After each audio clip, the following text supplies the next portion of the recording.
AI knowledge bases inside of HighLevel can utilize lots of types of information, including tables. So today I'll show you exactly how you can use tables within AI knowledge bases in order to upload and store text in order for your agents to reference within Conversation AI and Voice AI.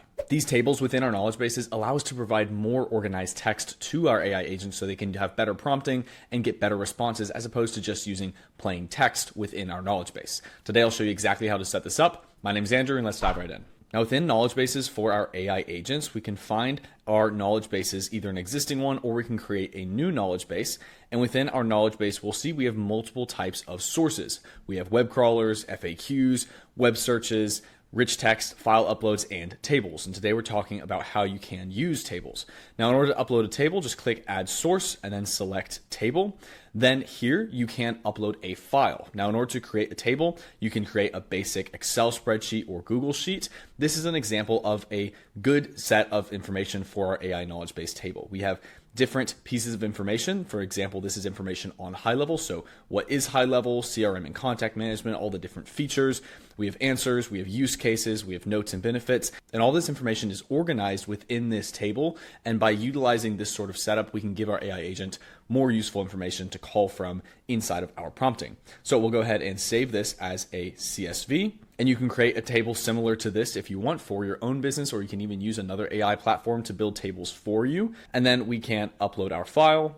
It will then pull in the table. We can adjust the name here if we'd like, and then it will parse through our table to select our different columns and find the information that our AI will use. As you can see here, it will select our 5 columns to process. We have topics, features and answers, who it's for and use cases, notes and benefits, and potential limitations. We can then select in each one of these columns if we want to include it. So if we don't want to include a column, we can just uncheck it. We can then select the data type, whether it's string, number, date, or Boolean. So this can give you some good ideas of other use cases you can do with this. For example, if you select the number field and you're uploading, let's say, a sheet of information for your business or financial projections or anything that you want your AI to call from, you can do a lot of really cool stuff here. For most use cases and for ours, we're just going to use string because this is just some basic information.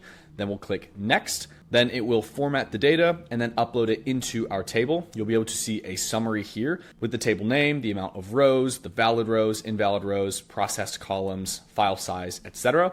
We can also inspect any errors on our table here. If you do experience any errors when uploading your table, just go back through your table, make sure that you actually have content in all of your rows and all of your columns and cells. And of course, if some cells don't upload because they don't have data and you're fine with that, then you can just click done and you'll be good to go. But whenever we are good with this, we can click done and then this will now be uploaded into our AI knowledge base. And you can see the table here. It will upload. You'll be able to see all of the different columns right here, which is really cool. And this allows us to view the data in one streamlined interface. We can also delete our tables by checking the box and clicking delete table. And if we want to rename the table, we can click the 3 dots, select rename, and just like that, it will rename our table inside of our AI knowledge base. Tables within our knowledge bases is a great way to add context to our AI agents in order to get better responses and have more efficient agents. Of course, if you have any questions about using tables within your knowledge base, feel free to drop a comment on this video or check out the help doc. As always, my name is Andrew and thank you very much for watching.